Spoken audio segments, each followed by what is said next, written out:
मैं जब आचार्य विराग सागर जी से पहली बार मिला, स्वाध्याय चल रहा था जीव कांड का, मैं बैठ गया। अब कुछ समझ में ही नहीं आ रहा है क्या चल रहा है। 10 मिनट हो गए, 15 मिनट हो गए, 20 मिनट हो गए, आध घंटे हो गया, सब ऊपर से। मैं उनकी ओर देख रहा था गौर से, तो वो समझ गए, किसकी समझ में कुछ नहीं आ रहा है। तो उन्होंने कहा समझने की कोशिश मत करो, सुनो और एक बात सोचो कि जो कुछ भी यहाँ स्वाध्याय में वाचन चल रहा है वो तुम्हारे आत्म हित में चल रहा है। और अगर मैं दिगंबर हूं तो शायद उसी वजह से हूं कि इन्होंने ये कहा था कि ये जो चल रहा है वो तुम्हारे हित में है। लोग कहते स्वाध्याय समझ में नहीं आता। गुरु कहते हैं हम इतने होशियार कहाँ हैं कि पहली बार में समझ लें। हम तो गधा हैं, हमारी बुद्धि तो बहुत कम है। तो स्वाध्याय को मत समझो, वहां अपने आप को समझो। और ये गारंटी है कि अगर हम अपने आप को समझेंगे तो धीरे धीरे धीरे धीरे स्वाध्याय भी समझ में आएगा, क्योंकि वो आत्महित में है, आत्म कल्याण में है, कर्मों के क्षय करने में हेतु है, हमें मार्ग और मंजिल देने में हेतु है। भव्य आत्माओं, हिरण्य जैसे कोशिश की कि ये कुछ कह रहे हैं, कुछ कह रहे हैं, ये मेरे हित में कह रहे हैं, तो और उसकी मृत्यु हो गई, सीधा स्वर्ग पहुंच गया। अब उसने अवधि ज्ञान लगाया तो उसे सब समझ में आ गया कि मुनिराज क्या कह रहे थे। ऐसा मत सोचना कि गुरुओं की वाणी हमें समझ में नहीं आती, आज नहीं तो कल आएगी, लेकिन आएगी जरूर। आपने चींटी देखी होगी, कितनी कोशिश करती है दीवार पर चढ़ने की, कितने बार गिरती है, 100-200 बार, तो 40-50 बार तो मैंने गिन लिया। मैं बैठा था एक जगह, वो चींटी चढ़ रही, फिर गिर रही, फिर चढ़ रही, तो गिनता गया मैं 40 बार से ऊपर वो गिर गई, वो फिर भी चढ़ रही, कोशिश कर रही है। अब देखो उसका शरीर इतना सा है और आत्मबल कितना बड़ा है। शरीर उसका बहुत छोटा है, अवगाहना बहुत छोटी है, लेकिन आत्मबल तो उसका बहुत बड़ा है कि कोशिश तो करते रहेंगे। रामगंज मंडी वालों, हमारी मानसिकता हमेशा गुरुओं से जुड़ी रहनी चाहिए। गुरु सामने हो ये जरूरी नहीं है, लेकिन हमारी मानसिकता गुरुओं से जुड़ी रहनी चाहिए। और मानसिकता के जुड़ने से ही हमारी बहुत सारी समस्याएं, बहुत सारे समाधान सौम्य ही हो जाते हैं। भव्य आत्माओं, कोई बता दे कि इस जगह पर सोना है, फिर आप तो किसी को बताओगे नहीं, ये तो पक्की बात है। अजीत जी नहीं, बेटे को ही बताओगे, पोते ही को बताओगे, और किसी को नहीं बताओगे। सोना है, अब खोदोगे तो पहले क्या मिलेगा? मिट्टी मिलेगी। जितना भी खोदते जाएंगे टनों में मिट्टी मिलती जाएगी आपको।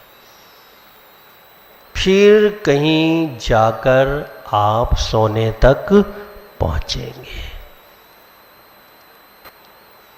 और कोई भी पुरुषार्थ हम प्रारंभ करते हैं तो असफलता मिल सकती है।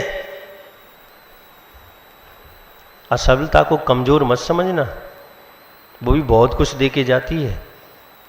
पुरुषार्थ दे के जाती है, काम करने का तरीका दे के जाती है, लगन दे के जाती है कि हां तुम्हें इस कार्य में लगना है। भली असफलता हाथ लगी है। जिसने ये बल्ब बनाया 119 बार वह असफल रहा। कितने बार? और 120 बार में वो सफल हो गया। तो उसी असफलता ने सफलता तक पहुंचाया, उसी मेहनत ने, उसी परिश्रम ने वहां तक पहुंचाया।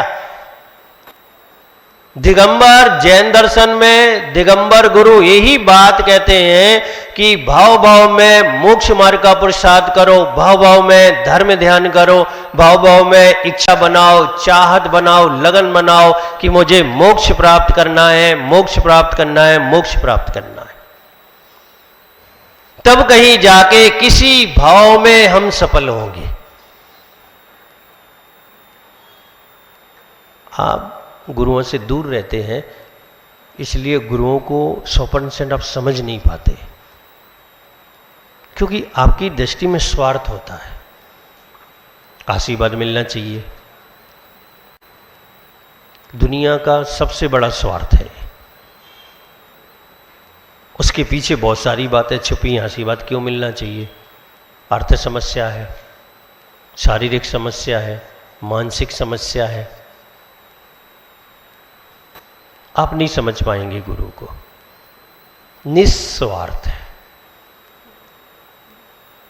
जब आप निस्वार्थ भाव से गुरु से जुड़ेंगे तो आपको गुरु समझ में आएंगे कि गुरु होते क्या हैं। 2005 में मैं यूपी में था, एक छोटे से गांव में था। शिक्षक विधान चल रहा था, मैं वहां था। मुश्किल से 18 घर थे उस गांव में।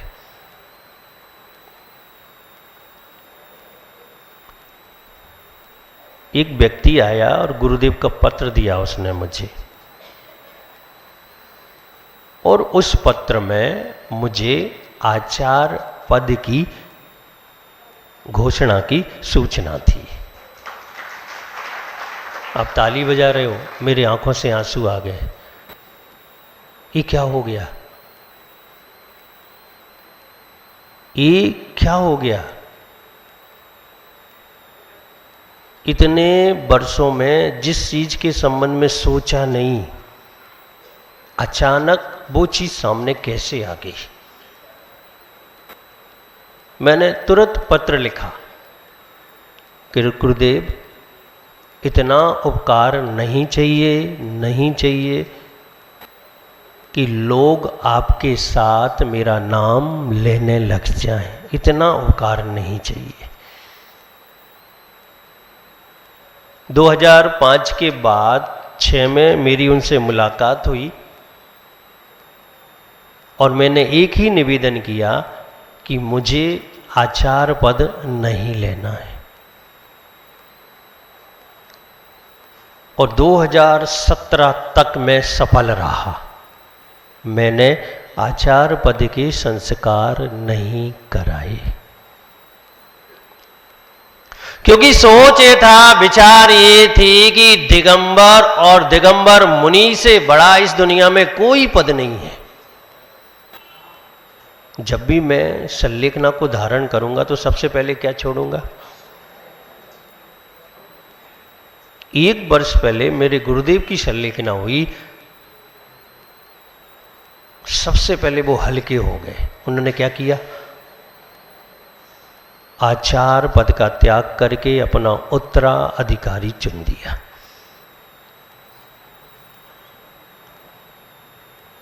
जिसे छोड़ना है उसे ग्रहण ही क्यों करना है? लेकिन कब तक बचोगे आप? गुरु भाई, गुरुदेव और फिर शिष्य। सबसे बड़ी समस्या शिष्य होते हैं। क्या होते हैं? शिष्य होते हैं। अब मैं यहां बैठा हूं, आप मेरी पूजन कर रहे हो, मेरा समय खराब हो रहा है, किसकी वजह से? शिष्यों की वजह से। अब क्या करें? उनके हाथ में एक चीज है, ये मेरा अधिकार है, ये मेरा अधिकार है, और ये कहते कहते कहते मुझे इतनी बड़ी झंझट में भिगो दिया। और 2017 में झांसी अति सम्मेलन में संस्कार हो गए।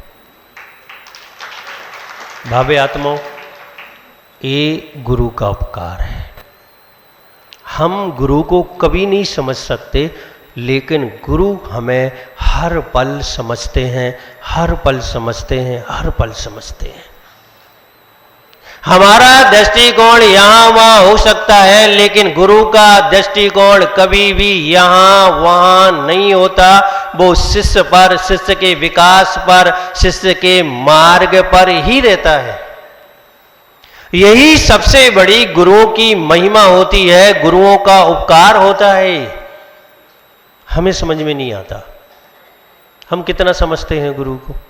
पैर छू लेंगे, पूजा कर देंगे, पाद प्रक्षालन कर देंगे, जय बोल देंगे, दो चार शब्दों से महिमा गा देंगे, बस खत्म खेल हमारा। लेकिन गुरु के हृदय को पढ़ के देखो, ऐसा कोई क्षण नहीं होता वो शिष्य की फिक्र ना करता हो। उस शिष्य की फिक्र हर पल करता है, क्योंकि वह सोचता है कि मैंने इस मार्ग पर लगाया है तो इस जीव का कल्याण होना चाहिए, मार्ग से भटकना नहीं चाहिए। जब हम लोग प्रारंभ में संघ में आए तो आप समझ सकते, हॉस्टल से आए थे, कॉलेज से आए थे, तो कैसे होंगे, वो नक्शा आप अपने दिमाग में बना सकते हो। तो मस्ती की आदत थी, चंचलता थी, कैसे कंट्रोल किया होगा, कैसे गंभीर बनाया होगा। बैठे कमरे में हैं, हम भोजन करने जा रहे हैं ब्रह्मचारी गण, सूचना उन्हें आ रही है कि हमने क्या खाया है, कैसे खाया है, आज बीच में भोजन के बोले हैं, आज ये चीज मांग ली है, सब सूचनाएं वहां पहुंच रही हैं। ऐसा लग रहा है जैसे लाइव चल रहा हो। ये गुरु की फिक्र है। अगर शिष्य को छींक आई है तो गुरु को पता पड़ता है कि इसे छींक आ गई है। यानी मैंने तो ये देखा कि आचार्य विराग सागर जी महाराज ऐसा लाइव दिग्दर्शन देखते थे, हम लोगों को आश्चर्य होता था, आश्चर्य की कैसे इन्हें पता पड़ जाता है।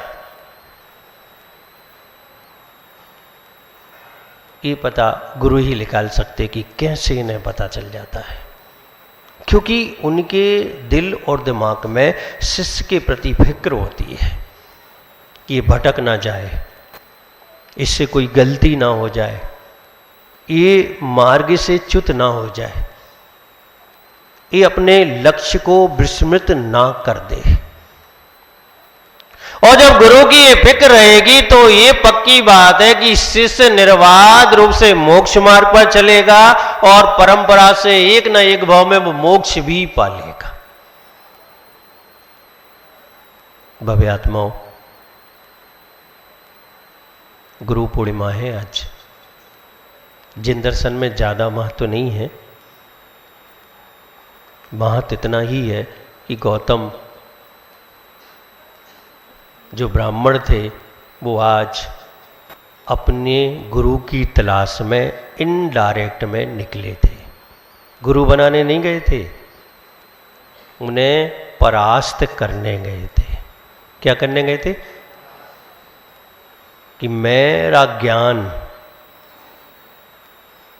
सर्वश्रेष्ठ है। तो कौन इतनी कम्र का कम उम्र का व्यक्ति सर्वज्ञ है। वो तो ये समझ रहे थे कि मैं सर्वज्ञ हूं, मुझे सब कुछ ज्ञान है। लेकिन जैसे ही गुरु की छाया पड़ी, सम्यक दर्शन की प्राप्ति हुई, कुछ ही समय बाद दिगंबर बन गए और गुरु को शिष्य मिल गया और शिष्य को गुरु मिल गए। वो धारणाएं अहंकार की थी, वो धारणाएं मिथ्यात्व की थी, वो धारणाएं मैं ज्ञानी हूं, मैं ज्ञानी हूं अहंकार का था, और वो सारा का सारा नष्ट हो गया, समाप्त हो गया। और ऐसे शिष्य बने, ऐसे शिष्य बने कि आज तक हम उन्हें याद कर रहे हैं। भव्य आत्माओं, दो ही चीजें हैं, या तो निर्ग्रंथ तुम्हारा गुरु बन सकता है, या स्वयं अपने आप के तुम गुरु बन सकते हो। एक शुद्ध आत्मा हमारा गुरु है और एक निर्ग्रंथ हमारा गुरु है। इसके अलावा किसी को भी गुरु मत बना लेना, वरना अनंत संसार में भटकने के अलावा और कुछ नहीं होगा। और जो बनाते हैं वो भटकते भी हैं, अनंत काल तक भटकते हैं, क्योंकि वो निर्ग्रंथ को छोड़कर किसी सग्रंथ को गुरु बना लिया। गुरु वही हो सकता है जो निस्वार्थ होता है, निर्दोष होता है, जो निष्कलंक चारित्र का पालन करता है, वही गुरु हो सकता है। वैसे भी आप लोग तो समझदार हैं। कैसे हैं? रामगंज बनने वाली कैसे हैं? समझदार है ना? दिलीप जी, आपको तो पता है। अच्छा, परसों स्थापना है तो बालाल काले कर लिए इन्हें तो अपने तैयार। कितने अच्छे लोग हैं। समझदारी की बात है। ठीक है, अभी आप वृद्ध थोड़ी हो।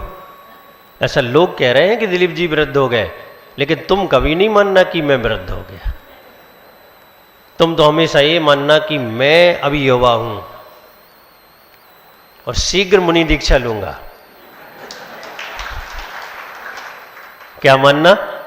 शीघ्र मुनि दीक्षा लूंगा और आचार्य विनिश्चय सागर से लूंगा, ये भी ध्यान रखना।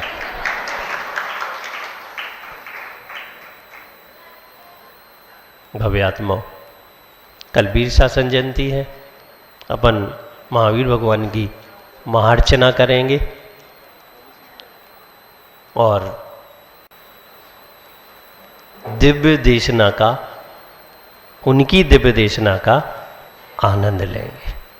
तो ध्यान रखना, सुबह की सहस्त्र नाम मंत्र आराधना भी यहीं से होगी, 6:30 बजे से ही शुरू होगी और उसके बाद सीधा विधान शुरू हो जाएगा। जय बोलिए गुरुदेव आचार्य श्री विराग सागर जी महाराज जी की।